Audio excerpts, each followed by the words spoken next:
Ya, risiko itu kemungkinan terjadinya sesuatu yang tidak diinginkan yang bisa berdampak pada diri kita atau hal-hal yang kita miliki.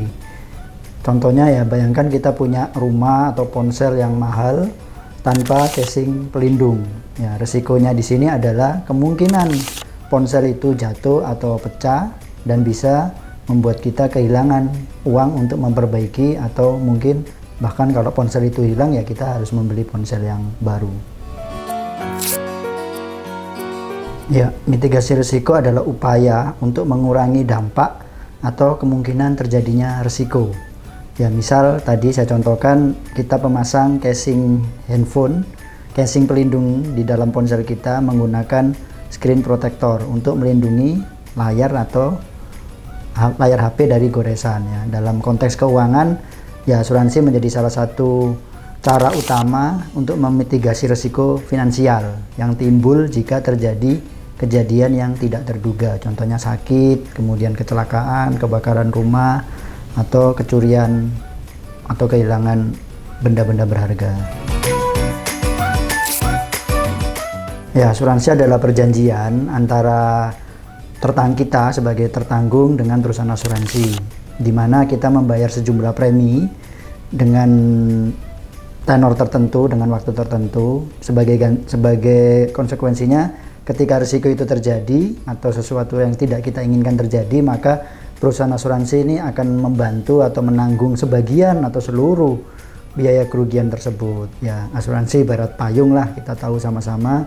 Kita tidak selalu menggunakan payung, tapi ketika hujan itu terjadi, maka payung itu akan menolong kita untuk melindungi dari hujan.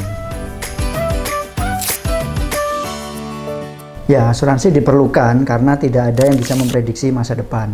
Bayangkan asuransi itu sebagai teman cadangan yang siap membantu kita di saat sulit.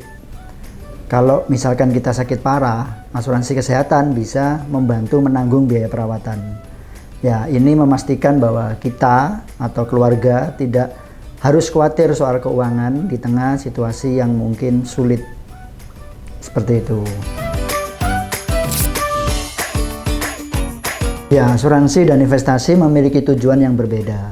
Asuransi adalah proteksi, yaitu mengurangi risiko finansial jika hal yang tidak kita inginkan terjadi.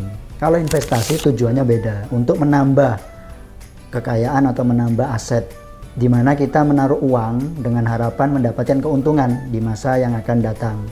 Ya, anggaplah asuransi itu sebagai jaket pelindung saat kita berkendara. Sementara investasi ya mungkin sebagai sepatu lah yang bisa membuat perjalanan kita lebih aman dan mungkin lebih cepat.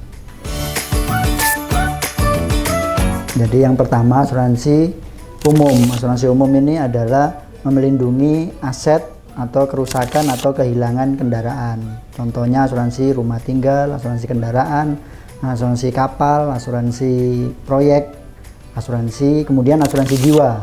Asuransi jiwa yaitu menanggung biasanya biaya perawatan saat sakit atau kecelakaan, atau memberikan manfaat kepada ahli waris atau keluarga tertanggung yang meninggal dunia. Contohnya ya asuransi kesehatan, asuransi pendidikan.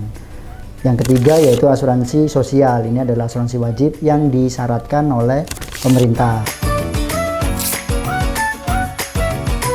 Dengan asuransi, kita bisa merasa lebih tenang menghadapi masa depan karena memiliki perlindungan yang siap membantu kapanpun diperlukan. Jangan tunda lagi untuk melindungi hal-hal yang penting bagi Anda. Pahami dan miliki asuransi.